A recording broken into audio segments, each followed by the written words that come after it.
Hello, I am Vivek Jamwal and my today's topic is Transfer of Property Act 1882. So let's begin our today's topic.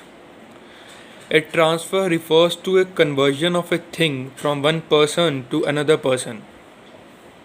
Property may be defined as anything, physical or a virtual entity, owned by an individual or a group of people. A property can be transferred from one person to another person by transferring rights or interests or ownership or possession. The party can satisfy either or all the ingredients. So this means that to transfer a property there needs to be two person. One is owner and other is to whom the transfer needs to be done. So it means that uh, transferring one person's property to another. This is a simple transfer of property act. This is simple transfer of property. Let's explain this by an illustration. Suppose A is a grandson of G and A owns three estates of which he wanted to transfer one estate to his granddaughter D. But he died 2 years ago. The transfer won't be held valid because the transfer of property should between two living persons. So let's study the background of this transfer of Property Act 1882. Before the advent of British Raj system in India, Hindus and Muslims were governed by their personal laws for the transfer of property. When Britishers was actively involved in the Indian legal system, they established informal courts in which clear and concrete law was absent as compared to the law that was prevailing in England. Various high courts expressed the need for creating specific acts related to the transfer of property. As the principle of good conscience, equity, and justice was confusing and creating various uncertainties. The Privy Council noted the uncertainties and also told the authorities to take immediate action. So, the first commission was appointed by the British Queen Elizabeth II to remove uncertainties. One matters related to the transfer of property, one matters related to transfer of property. The draft was sent in India after certain amendments were introduced in Legislative Council in 1877. It was then sent to selection committee, but it was reversed due to the public criticism. The bill was redrafted by Second Law Commission. Some of the provisions were borrowed from English law on real property, the Law of Conveyancing and Property Act 1881. Mostly the law was shaped in such a manner that suits the Indian population and can easily understood by non-professional judge.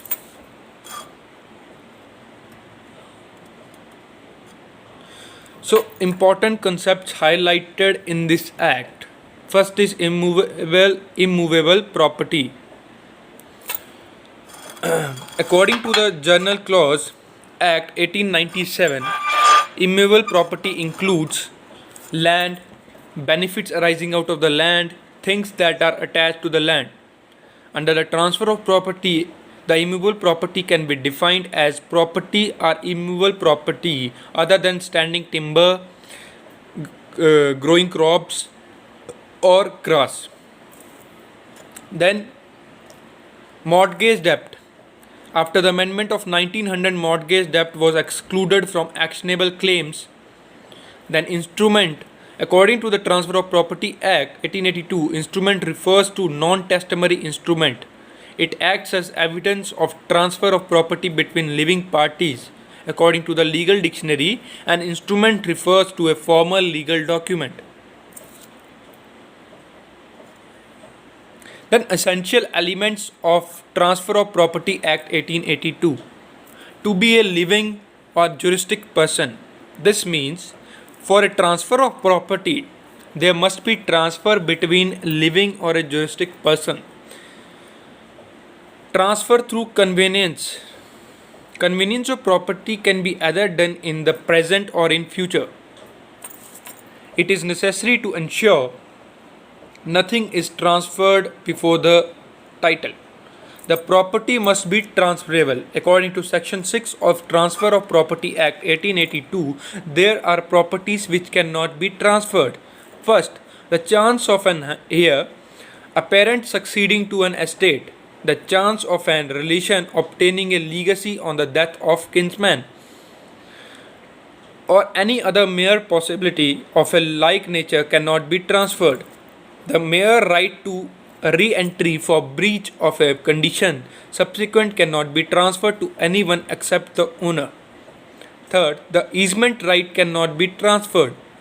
Fourth, the interest of property restricted in its enjoyment to the owner cannot be transferred. Fifth, political pensions, public office, the salary of public officer cannot be transferred. Sixth, the right to sue cannot be transferred. Seventh, stipends to military, navy or the air force, political pensioners and civil pensioners cannot be transferred. Eighth, no transfer cannot be made as opposed to natural interest, or if the object or consideration is unlawful, then the transfer cannot be held valid. The right to future maintenance cannot be transferred. So these are some of the objects that cannot be transferred by any person.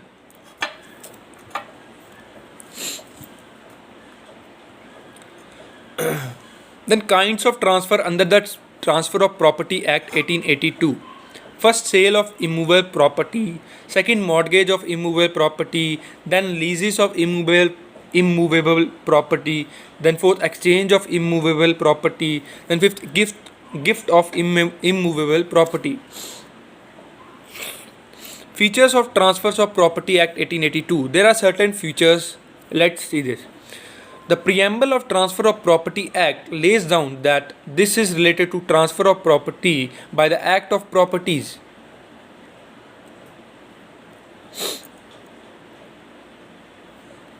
The Transfer of Property Act 1882 is an extension of Indian Contract Act 1872 because the contract was recognized as inexhaustive code. The Transfer of Property Law is not a copy of English Transfer of Property laws that was enacted based on socio-economic conditions of the country. The Transfer of Property is subject to concurrent list that provides powers to both the state legislature and the parliament to pass laws related to the matter transfers of property. Fifth, the Act covers 5 types of transfers of immovable property. First, mortgage. Second, gift. Third, sale. Fourth, actionable claims. And fifth is lease. The Transfer of Property Act 1882 is a law that applies lex loci to all people living in that jurisdiction, not like personal laws that differ from person to person.